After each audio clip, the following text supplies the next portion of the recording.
قریشی صاحب السلام علیکم۔ وعلیکم السلام۔ شکریہ، معذرت آپ نے انتظار کیا۔ ایڈمرل مائک ملن کا بیان آپ نے سن لیا ہوگا، فرما رہے ہیں کہ آئی ایس آئی براہ راست حقانی نیٹ ورک کے ذریعے ہماری ایمبیسی کے اوپر، کابل کے اندر ہوٹل کے اوپر حملے کر رہی ہے۔ کیا ہوا پاکستان امریکہ کے تعلقات کو، جس کو ہم نے بڑی محنت سے ڈیولپ کرنے کی کوشش کی تھی، کہ اب براہ راست حملے کی گراؤنڈ بنائی جا رہی ہے؟ میں سمجھتا ہوں کہ طلعت امریکہ میں ایک ریئلائزیشن ابھر رہی ہے کہ افغانستان میں ان کی حکمت عملی ناکام ان کو دکھائی دے رہی ہے۔ سن 2012 الیکشن ایئر ہے اور آپ جانتے ہیں کہ وہاں جو اوپینین پولز ہیں وہ کیا نشاندہی کر رہی ہیں۔ امریکن ایڈمنسٹریشن جو لوگوں کو تاثر دینا چاہ رہی تھی اپنی کامیابیوں کا، وہ دکھائی نہیں دے رہے۔ کابل جیسی جگہ جس کو وہ محفوظ ترین اور ہائی سیکیورٹی جو زون سمجھا جاتا ہے، وہاں یکے بعد دیگر حملے ہو رہے ہیں، اور حتیٰ کہ جو افسوسناک واقعہ ہوا ہے پروفیسر برہان الدین ربانی کی جو ابھی جو ہلاکت ہوئی ہے، اس سے لوگوں میں جو ایک تشویش پیدا ہوئی ہے۔ امریکن ایمبیسی کے ساتھ جو حملہ ہوا ہے اس سے لوگ اب دیکھ رہے ہیں کہ جو وہ تاثر دے رہے تھے کہ ہم نے وہاں سیکیورٹی حاصل کر لی ہے اور ہمارا انخلا جو ہے وہ جولائی 2014 تک مکمل ہو جائے گا، وہ اب ان کو حاصل ہوتا ہوا دکھائی نہیں دے رہا۔ لیکن قریشی صاحب کلام معاف، وہ تمام تاثر کا ایک جواب اب دنیا کو دے رہے ہیں۔ مائک ملن کی پریس کانفرنس کا بنیادی نقطہ ہے، وہ تمام فیلیئرز کو ایک نقطے پہ لے آئے ہیں اور کہہ رہے ہیں کہ یہ پاکستان، نہ صرف پاکستان بلکہ آئی ایس آئی اسپیسیفکلی یہ ملوث ہے ان تمام واقعات میں جس کی وجہ سے ہماری کامیابی ناکامی میں تبدیل ہوتی نہیں ہے۔ یہ کتنا سیریس چارج ہے اور اس کے نتائج کیا ہو سکتے ہیں؟ طلعت چارج بہت سیریس ہے اور ہمیں اس پہ سنجیدگی سے غور کرنا ہوگا، لیکن امریکہ کو اپنا ذہن بنانا ہوگا کہ وہ چاہتے کیا ہے۔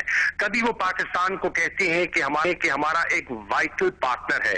ابھی جو اسپین میں آرمی چیف کی اور ایڈمرل ملن کی ملاقات ہوئی ہے، اس پہ انہوں نے ان کا جو اسٹیٹمنٹ ایشو ہوئی تھی اس میں کہا گیا اٹس اے وائٹل ریلیشن شپ، اور انہوں نے بارہا، مجھے یاد ہے کئی نشستوں میں بھی بیچ میں شامل رہا ہوں، انہوں نے پاکستان کے اداروں کی، پاکستان کی قربانی کی تعریف کی ہے۔ یک لخت آج وہ کہہ رہے ہیں کہ پاکستان ان میں ملوث ہے، حکومت پاکستان اس میں ملوث ہے، پاکستان کے ادارے اس میں ملوث ہیں۔ تو یہ اب ایک لمحہ فکریہ ہے اور اس کے بارے میں ہمیں غور کرنا ہوگا۔ اچھا قریشی صاحب، یہ جو آپ نے کہا کہ یک لخت، میری گزارش یہ ہوگی کہ ایڈمرل مائک ملن جو ہیں ان لوگوں میں سے رہے ہیں، اب تو خیر ایک ماہ کے بعد ہی اسٹیپنگ ڈاؤن، ان لوگوں میں سے رہے ہیں جن کے بارے میں خیال کیا جاتا تھا کہ یہ پاکستان کے چیف آرمی سٹاف کے بڑے قریب ہیں اور بڑے اچھے تعلقات ہیں۔ یہ جو آپ فرما رہے ہیں کہ امریکہ کو اپنا ذہن بنا لینا چاہیے تھا، اس سے زیادہ اپنے ذہن کی عکاسی اور وہ کس طریقے سے کرے جب انہوں نے آپ کو اپنے اہداف بتا دیے، اور یہ کوئی عام جگہ تو ہے نہیں، سینٹ کے عام فورسز کی کمیٹی ہے، اوتھ کے اندر وہ بات کر رہے ہیں، لائیو براڈ کاسٹ ہو رہا ہے، اور ملن صاحب جو ہیں وہ he is not given to saying things that he does not mean in the sense کہ careful formulations ہیں۔ اب گول تو بڑے واضح ہیں، ہم شاید بہت جلدی خوش ہو جاتے ہیں امریکہ کی طرف سے اگر ایک سٹیٹمنٹ آ جائے، اسی وجہ سے ہم دھوکہ کھاتے ہیں۔ جی بالکل، ہمیں بالکل غور کرنا چاہیے، اور کئی چیزیں ایسی ہیں کہ پاکستان کو اپنا موقف جو ہے وہ زیادہ مؤثر طریقے سے پیش کرنا چاہیے۔ مثال کے طور پر جب ریمنڈ ڈیوس کا واقعہ ہوا، پوری قوم کا ایک نقطہ نظر تھا اور سب کہہ رہے تھے بمشمول دفتر خارجہ کہ ان کو استثناء حاصل نہیں ہے۔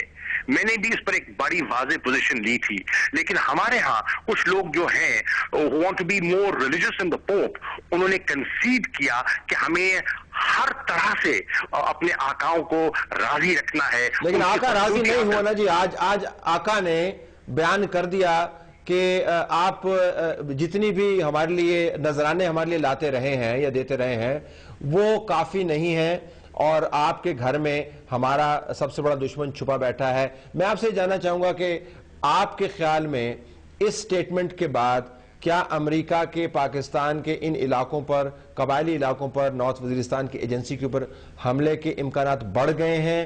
Is it a clear and present danger or not? Well, you cannot rule it out. آپ نہیں اس کو رول آؤٹ کر سکتے، یقیناً امکانات بڑھے ہیں، اور ہمیں بحیثیت قوم یکجا ہونا پڑے گا.